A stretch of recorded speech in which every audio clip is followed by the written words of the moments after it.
Écoutez bien, cette sensation, là, maintenant, cette petite tension dans le cou, cette envie de jeter un œil à ces notifications alors que cette analyse vient d'à peine de commencer, eh bien, ce n'est pas une pensée qui nous est propre, non.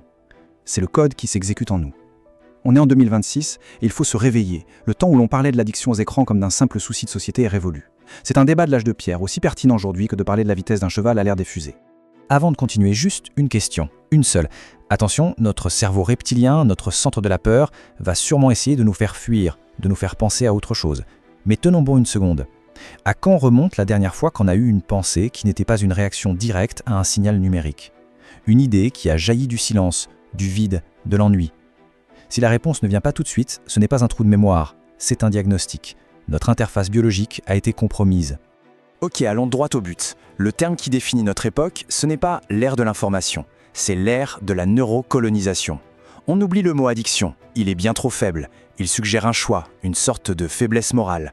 Ce qui se passe est bien plus profond, c'est une prise de contrôle hostile de nos circuits neuronaux, une occupation silencieuse de notre propre territoire mental. Pendant qu'on écoute ça, des intelligences artificielles sont en train d'analyser en temps réel le rythme de notre clignement d'yeux, la microtranspiration de nos doigts sur l'écran, juste pour ajuster la saturation des couleurs du prochain contenu. Le but n'est pas de nous vendre quelque chose. Le but, c'est de maintenir l'engagement, à n'importe quel prix. Ces entités ne veulent pas notre argent. Elles veulent notre influx nerveux. Elles veulent un accès direct à notre système d'exploitation biologique. Et voilà le cœur du nouveau modèle économique.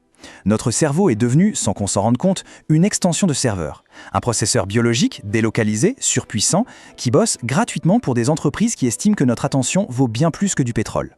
Chaque scroll, chaque like, chaque minute passée à regarder passivement, c'est du temps de calcul qu'on offre. On n'est pas les clients, on est devenus les composants. Des sortes de cyborgs défectueux parce qu'on ignore même à quelle machine on est branché. Bon, maintenant passons à la biochimie pour vraiment comprendre le mécanisme de cette prise de contrôle. Comment est-ce possible ? Pourquoi notre volonté a l'air si fragile? Pourquoi elle s'écroule dès qu'on est un peu fatigué? Et pourquoi on finit toujours par regarder des trucs sans intérêt à 2 heures du matin en sachant pertinemment que c'est une erreur? La réponse n'est pas psychologique, elle est chimique. Bienvenue dans la neurofamine. Voilà la faille que les algorithmes ont trouvée et qu'ils exploitent avec une efficacité terrifiante, le signal d'erreur de prédiction.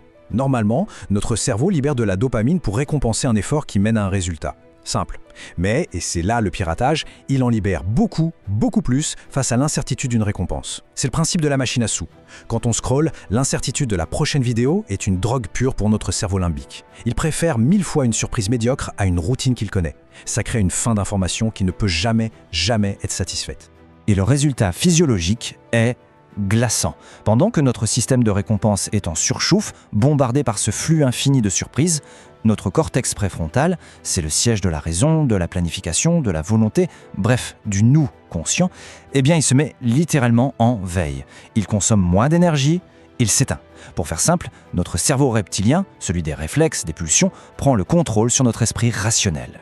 Et ça illustre la conséquence la plus sombre de toutes, qui n'est plus une théorie mais un fait observable. Des études par IRM fonctionnel montrent une réduction physique de l'épaisseur du cortex chez les utilisateurs intensifs. C'est la zone qui gère l'empathie, la régulation des émotions et les décisions complexes. L'algorithme ne fait pas que nous distraire, il atrophie physiquement notre cerveau pour mieux nous contrôler.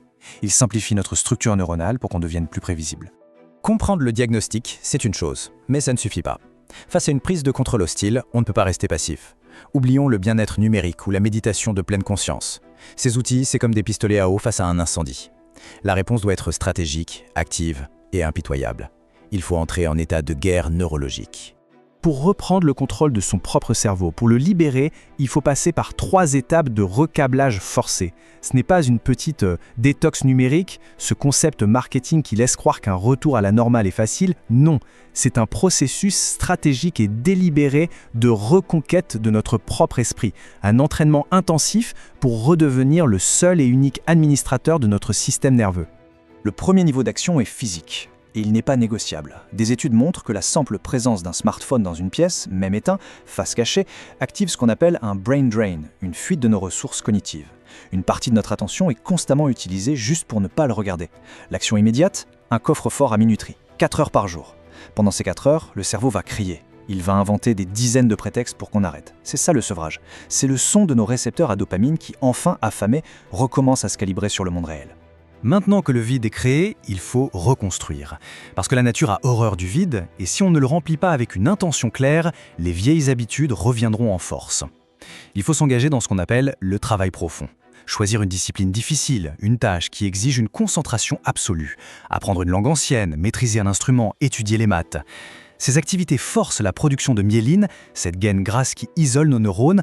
L'algorithme veut que nos circuits neuronaux soient fins, multiples, fragiles, optimisés pour sauter d'une chose à l'autre. Le travail profond, lui, fait tout l'inverse. En se concentrant sur une seule tâche complexe, on fabrique de la fibre optique biologique. On épaissit cette gaine de myéline. On passe du mode multitâche superficiel au mode laser cognitif. C'est toute la différence entre être un spectateur passif du monde et être celui qui le déconstruit, le comprend et au final crée ses propres règles du jeu. C'est l'étape la plus dure, le niveau final. Chaque interaction en ligne, chaque clic, chaque pause sur une image, tout ça a nourri notre double numérique. C'est une simulation de nous-mêmes, un modèle prédictif qui tourne sur des serveurs et qui sait, parfois mieux que nous, ce qui nous fait réagir. Pour casser ce lien, il faut pratiquer la dissociation métacognitive. La prochaine fois que l'envie de scroller, de vérifier, de réagir monte, il ne faut pas lutter avec la volonté, c'est une ressource qui s'épuise. Non, il faut observer cette impulsion avec une curiosité froide, comme un scientifique. Tiens, c'est intéressant, mon organisme réclame sa dose. En faisant ça, on cesse d'être la marionnette, on devient l'observateur. Et l'algorithme perd son pouvoir. Écoutez très attentivement. Ce qui suit, ce n'est pas un conseil de développement personnel, c'est un protocole de survie. Dans les 10 prochaines années, ce qui va déterminer la valeur et l'autonomie d'un individu, ce ne sera ni son diplôme, ni son argent, ce sera sa capacité à diriger sa propre attention. Cette capacité, c'est devenu la nouvelle monnaie, la ressource la plus rare et la plus disputée de notre siècle. La vraie fracture sociale ne sera plus entre les riches et les pauvres. Elle sera entre ceux qui contrôlent leur attention et ceux dont l'attention est contrôlée. Si on ne maîtrise pas son attention, on est un produit.